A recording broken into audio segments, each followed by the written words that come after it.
नमस्कार, आप देख रहे हैं कैपिटल टीवी और मैं हूं आपके साथ परवीन शेख। ब्रेकिंग न्यूज में इस वक्त की बड़ी खबर यूपी के संभल से आ रही है। संभल में पुलिस ने मस्जिदों में धावा बोल दिया है और जो लाउडस्पीकर हैं मस्जिदों से उतारे जा रहे हैं।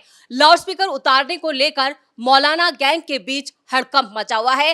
खासतौर से जो मौलवी और इमाम है वो इसको लेकर सवाल खड़े कर रहे हैं। आपको बता दें कि योगी के आदेश के बाद पुलिस ने यह कार्रवाई शुरू की है, क्योंकि लाउडस्पीकर को लेकर कई शिकायतें सामने आ रही थी।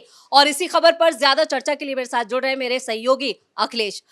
जिस तरह से योगी का आदेश आया और उसके बाद लाउडस्पीकर को लेकर जो एक्शन लिया जा रहा है पुलिस के द्वारा, उसको लेकर क्यों सवाल खड़े किए जा रहे हैं? सबसे पहली बात कि जो सीएम योगी का आदेश है कि जो लाउडस्पीकर हैं वो सभी जगहों से हटाए जाएंगे। लाउडस्पीकर हटाने के लिए जो उन्होंने आदेश दिया था उसका कारण था नॉइज पॉल्यूशन, जिसकी वजह से आम जनता को सबसे ज्यादा परेशानी होती है और नॉइज पॉल्यूशन की वजह से उनकी रातों की नींद हो या शाम के बाद जैसे स्कूल के बच्चे हों या पढ़ाई लिखाई करने वाले लोग हों, उनकी पढ़ाई भी डिस्टर्ब होती है और इसी की वजह से ये सारी चीजें की जा रही हैं। और दूसरी चीज कि अब होली का त्योहार भी आने वाला है, इसके मद्देनजर भी शांति व्यवस्था बनाए रखने के लिए भी ये कदम उठाए जा रहे हैं।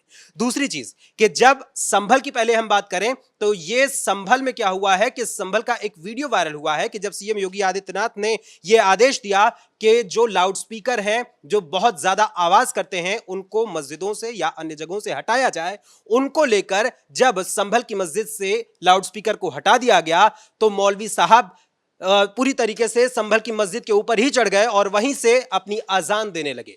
और अजान देते हुए उनका वीडियो अब सामने आया है जो कि तेजी से वायरल हो रहा है, जिसको लेकर यह चर्चा हो रही है। लेकिन सीएम योगी आदित्यनाथ ने यह आदेश केवल संभल के लिए नहीं दिया है बल्कि पूरे उत्तर प्रदेश के लिए दिया है। लेकिन अखिलेश, यहाँ पर ये सिर्फ मस्जिदों के लिए नहीं है, जितने भी गुरुद्वारे हैं, चर्च हैं या जितनी भी इबादत गाहें हैं जहां पर लाउडस्पीकर का इस्तेमाल किया जाता है, उनमें मंदिर भी शामिल हैं, उसके लिए भी ये आदेश है। लेकिन मुसलमानों के बीच सिर्फ मस्जिद क्यों चर्चा बना हुआ है? देखिए, उसका कारण है कि विपक्ष लगातार ये प्रचार करने की कोशिश कर रहा है कि योगी सरकार केवल और केवल मुसलमानों के खिलाफ ही एक्शन ले रही है। असल बात क्या है कि एक हमारे संविधान में कानून है, उस कानून के तहत ही ये सारे प्रावधान किए जा रहे हैं। और ऐसा नहीं है कि योगी सरकार पहली बार 2025 में लाउडस्पीकर्स के खिलाफ एक्शन ले रही है। इससे पहले भी योगी सरकार कई बार एक्शन ले चुकी है। 2022 की अगर हम बात करें तो 2022 में तकरीबन 54,000 से ज्यादा लाउडस्पीकर्स विभिन्न जगहों से हटाए गए थे। इसके अलावा 2023 में 61,000 से ज्यादा लाउडस्पीकर्स को बंद करवाया गया था या उनकी आवाज को कम कराया गया था और उसी के तरीके से अब 2025 में भी यह काम किया जा रहा है। अब रही बात मस्जिदों की, तो मस्जिदों पर ज्यादातर तरीके से क्या होता है कि वहां अजान देने के लिए और तमाम अनाउंसमेंट्स करने के लिए उसकी आवाज काफी तेज की जाती है। अगर हम डेसिबल की बात करें, साउंड की जिसकी हम माप करते हैं, जी बिल्कुल, जिसमें साउंड की माप की जाती है, वो डेसिबल एक लिमिट से अगर ऊपर है तो उसके ऊपर कार्रवाई प्रशासन कर सकता है। और यह अधिकार दिया गया है हमारे संविधान के अनुसार। नॉइज पॉल्यूशन को कंट्रोल करने के लिए रेगुलेशन एंड कंट्रोल जो प्रावधान किया गया है साल 2000 का है, वो प्रावधान के तहत ही सीएम योगी की सरकार इस समय एक्शन ले रही है। और ऐसा नहीं है कि सिर्फ उत्तर प्रदेश में हो रहा है, बल्कि उत्तर प्रदेश के साथ साथ उत्तराखंड के अलावा और भी अन्य जगहों पर भी ऐसे एक्शन लिए जा रहे हैं। लेकिन इससे यह दिखाना कि सिर्फ मुसलमानों के खिलाफ ऐसा एक्शन लिया जा रहा है, ऐसा कतई नहीं है। हां, लेकिन अजान देते समय अजान से किसी को प्रॉब्लम नहीं है, किसी को प्रॉब्लम अजान से नहीं है, लेकिन उस दौरान जो तीखी आवाज आती है वो लोगों को डिस्टर्ब करती है, जिसकी वजह से ये एक्शन लिया गया है। अभी कुछ दिनों पहले ही एक मामला वृंदावन से भी सामने आया था, जिसमें ये सवाल उठ रहा था कि जो यात्रा रात के समय में निकाली जा रही है, उस यात्रा को लेकर भी सवाल खड़ा किया गया था। लेकिन अखिलेश, यहाँ पर यह भी कहा जा रहा है कि रमजान आने वाले हैं, क्योंकि मार्च के महीने में रमजान शुरू हो जाएंगे, पूरा महीना इबादत का होता है और मुस्लिम्स के लिए ये महीना काफी खास भी होता है, क्योंकि पूरे में तो उससे पहले इसको उससे भी जोड़कर देखा जा रहा है कि उससे पहले मुसलमानों को परेशान किया जा रहा है। ये सीधा आरोप योगी सरकार पर। नहीं, बिल्कुल ऐसा कुछ नहीं है। मुसलमानों को किसी भी तरीके के कोई परेशान नहीं किया जा रहा है। यह सिर्फ एक पॉलिटिकल स्टंट के तौर पर विपक्ष के द्वारा, खास करके समाजवादी पार्टी के द्वारा प्रचारित और प्रसारित किया जा रहा है, क्योंकि वो ऑलरेडी इस तैयारी में लग चुके हैं कि 2027 में सत्ताधीश बनने का जो उनका ख्वाब है वो पूरा हो सके।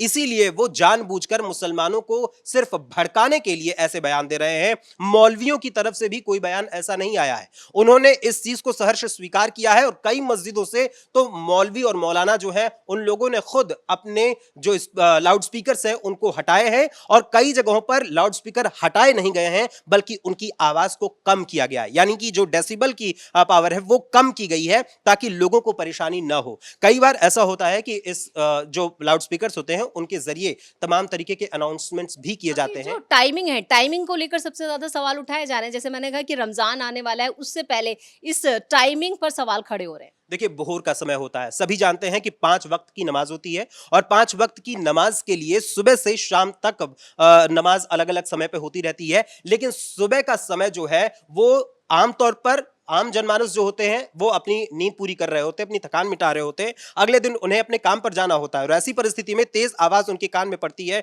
तो न सिर्फ उन्हें उनकी नींद में खलल पड़ता है बल्कि उनकी मानसिक स्थिति पर भी दुष्प्रभाव पड़ता है। और भारतीय संविधान ये अधिकार देता है कि आप उतने ही दायरे तक रह सकते हैं जितने दायरे तक आपकी नाक की सीध है। आपकी नाक की सीध जहां पर समाप्त हो जाती है, दूसरे का अधिकार शुरू हो जाता है। अगर आपको यह अधिकार है कि आप अपने धर्म का प्रचार प्रसार बहुत ही अच्छी तरीके से कर सकें, तो दूसरे को भी अधिकार है कि उसकी जो स्वतंत्रता है वो भंग ना हो। क्या मस्जिदों के साथ साथ मंदिरों से भी लाउड स्पीकर उतारे जा रहे हैं? पुराने समय में अगर हम देखें, पिछले साल देखें या उससे पिछले साल देखें, तो मंदिरों के ऊपर भी एक्शन लिए गए थे, और मंदिरों में भी ये काम किया गया था कि जो साउंड की क्वालिटी है या जो साउंड लेवल है वो ज्यादा होने की वजह से उन लाउड स्पीकर्स को हटाया गया था। और कई जगहों पर तो मंदिरों में लाउड स्पीकर इस तरीके से लगे भी नहीं है, वो बड़े बड़े भोंपू के तरीके से लगाए जाते हैं मस्जिदों के ऊपर, जहां से अजान दी जाती है। और अजान से कोई खतरा नहीं है और न तो अजान से कोई दुश्मनी है, लेकिन लाउड स्पीकर की वजह से होने वाली परेशानी के चलते ऐसा निर्णय लिया गया है। और विपक्ष की ओर से, समाजवादी पार्टी की ओर से खास करके यह प्रचार प्रसार किया जा रहा है कि भाजपा सरकार वो मुसलमानों के खिलाफ काम कर रही है, जबकि ऐसा कुछ भी नहीं है। अगर ऐसा होता तो संभल हिंसा के दौरान जितने लोगों ने जो कुछ भी बवाल किया था उन सभी के सभी को जेल में एक साथ भरा जा सकता था, निर्दोष होने के बावजूद भी। मगर सरकार इस समय जो कार्रवाई कर रही है वो सिर्फ दोषियों को सबूतों के आधार पर, वीडियो फुटेज के आधार पर और अन्य आधारों पर जो सबूत मिल रहे हैं उन्हीं के आधार पर गिरफ्तार कर रही है। लेकिन चूंकि संभल का मुद्दा सबसे हाईलाइटेड है, सपा सांसद जियाउर रहमान बर्क भी संभल हिंसा के मामले में फंसे हुए हैं, और इसी परिस्थिति में जानबूझकर समाजवादी पार्टी इस मुद्दे को उठा रही है ताकि जनता के ऊपर या जनता के मध्य जो ये चर्चा हो रही है कि शारिक साटा गैंग से ताल्लुक है जियाउर रहमान बर्क का, वो ध्यान लोगों से हट जाए। एक बार ये वीडियो जरूर दिखाइए दर्शकों को। इस वीडियो पे ही हम आते हैं। ये वीडियो अपने दर्शकों को दिखाना चाहेंगे। ये शाही जामा मस्जिद का वीडियो है जहां पर इमाम जो हैं मस्जिद की मीनार पर चढ़कर ये आजान दे रहे हैं। आपको बता दें, जब लाउड स्पीकर हटा दिया गया तो उसके बाद इमाम साहब खुद मस्जिद की मीनार पर चढ़ गए और उन्होंने आजान दी। क्या यहाँ पर अखिलेश, ये अगर जिस तरह से इमाम साहब मस्जिद की मीनार पर चढ़े और आजान देने लगे, क्या ये भी कानून के दायरे में आता है? बिल्कुल, वो आजान दे सकते हैं क्योंकि उसमें तो कोई दिक्कत किसी को नहीं हो रही है। वो आजान दे रहे हैं, वो पूरी तरीके से आजाद है, और इसी के लिए उनको आजादी जब भारतीय संविधान देता है तो वो अपनी आजादी का इस्तेमाल करके आजान दे रहे हैं बिना लाउड स्पीकर लगाए। ये साफ तौर पर दर्शाता है कि अगर योगी प्रशासन में, योगी शासन में किसी आदेश को सभी लोगों के लिए लागू किया गया है तो वो सभी पर लागू होगा, चाहे वो आम इंसान हो, चाहे वो कोई मौलवी हो, चाहे कोई ऊंचे दर्जे पर बैठा हुआ व्यक्ति ही क्यों ना हो। और ऐसी परिस्थिति में इसीलिए ये लगातार अजान दे रहे हैं। अजान का समय हुआ है, आम लोगों को बुलाना है, उन्हें दावत देनी है कि भाई आप आइए और नमाज अदा करिए। और इसी को लेकर मौलवी साहब इस समय अजान देते हुए दिखाई दे रहे हैं, जिसका वीडियो अब सोशल मीडिया पर तेजी से वायरल हो रहा है। अखिलेश, यहाँ पर समाजवादी पार्टी की तरफ से ये भी कहा जा रहा है कि चुनाव आने वाले हैं, 2027 के चुनावों के मद्देनजर इस मुद्दे पर, मतलब एक तरह से विपक्ष की तरफ से जो नैरेटिव सेट किया जा रहा है, क्या इसे उससे भी जोड़कर देखा जा सकता है? देखिए, विपक्ष तो लगातार सनातन धर्म पर प्रहार करता ही जा रहा है, जिसको लेकर सीएम योगी आदित्यनाथ ने विधानसभा में भी करारा जवाब दिया है। क्योंकि सबसे ज्यादा विपक्ष अगर किसी मुद्दे को भुलाने की कोशिश कर रहा है तो वो सनातन के सबसे बड़े आयोजन महाकुंभ को लेकर भुनाने का प्रयत्न कर रहा है। और उस परिस्थिति में जब सीएम योगी आदित्यनाथ बराबर उन्हें जवाब पर जवाब दिए जा रहे हैं और काउंटर अटैक कर रहे हैं, तो उस परिस्थिति में वो भनभनाए हुए हैं कि अब हमें कौन सा मुद्दा उठाना चाहिए। तो सीएम योगी आदित्यनाथ की ओर से जब यह आदेश दिया गया कि जो लाउड स्पीकर से सबसे ज्यादा शोर कर रहे हैं उन लाउड स्पीकर को हटाया जाए, तो ऐसी परिस्थिति में उसे सिर्फ मुद्दा बनाकर भुनाने की कोशिश की जा रही है। और जो अभी आपने कहा 2027 के चुनाव को, तो 2027 के चुनाव को लेकर ही पहले से से ही सीएम योगी आदित्यनाथ जहां एक और महाकुंभ को लेकर पूरी तरीके से निश्चिंत हैं कि इस महाकुंभ के जरिए हिंदुओं को एकजुट किया जाएगा। और इस बार के महाकुंभ का जो थीम भी रखा गया था डिजिटल, दिव्य, भव्य के साथ साथ, और उसके अलावा एक सबसे मोस्ट इंपॉर्टेंट लाइन लिखी गई थी, वो एकता का संदेश देने वाली।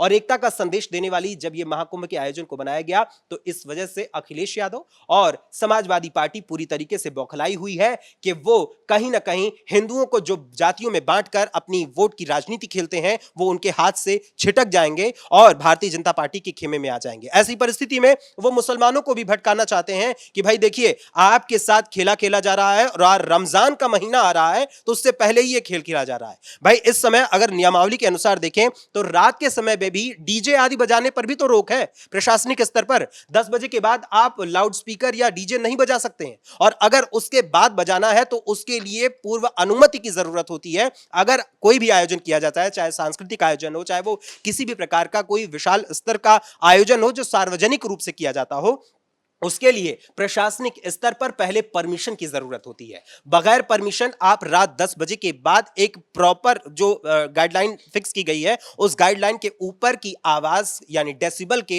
ऊपर का आप नहीं बजा सकते, चाहे वो डीजे हो, चाहे वो लाउड स्पीकर हो, चाहे वो किसी भी प्रकार का शोर शराबा हो। यहां तक कि ये मस्जिद कई जगहों पर ऐसी जगह पर होते हैं जहां पर आसपास हॉस्पिटल्स होते हैं, स्कूल्स होते हैं, कोचिंग्स होते हैं, और उन जगहों पर जो हॉस्पिटल्स में मरीज है उनको भी डिस्टर्बेंस होता है इस आवाज की तेजी की वजह से, और स्कूलों में पढ़ने वाले बच्चों को भी डिस्टर्बेंस होता है, उनका ध्यान भटकता है। कोचिंग में अपनी पढ़ाई करने वाले, तैयारी करने वालों को भी डिस्टर्बेंस होता है, जिसकी वजह से योगी सरकार ने यह एक्शन लिया है और यह एक्शन वाकई में काबिले तारीफ है। चलिए, इस तमाम जानकारी के लिए बहुत बहुत धन्यवाद।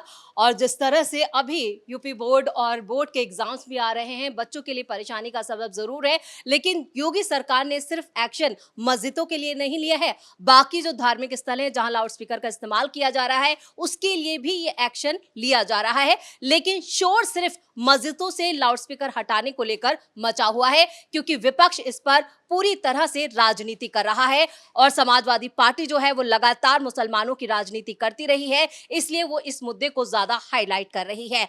बड़ी खबर में मेरे साथ इतना ही। कैमरामैन राजकुमार के साथ मैं परवीन शेख, कैपिटल टीवी।